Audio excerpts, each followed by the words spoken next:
ఈ praise lord. దేవుని వాక్యము ప్రతి ఒక్క మనిషిని పిలుస్తున్నది.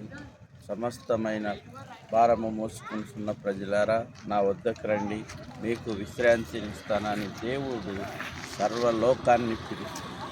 ఆ లోకంలో నీవు ఉన్నావు, నేను ఉన్నాను.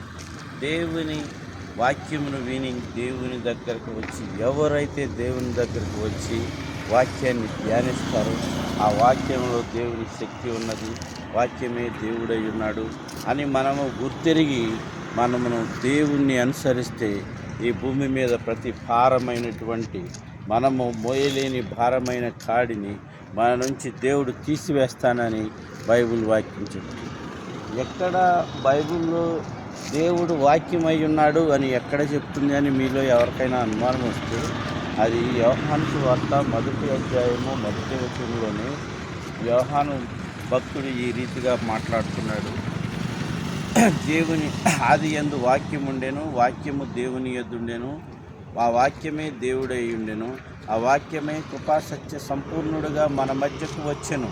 అదే యేసుక్రీస్తు గురించి ఆయన ఇచ్చుచున్న సాక్ష్యము. కాబట్టి మనందరము దేవుని వాక్యాన్ని ధ్యానించాలి, దేవుని వాక్యాన్ని వినాలి, దేవుని పిలుపుని విని దేవుని దగ్గరికి రావాలని ప్రభునందు మీ అందరినీ వేడుకుంటున్నాను.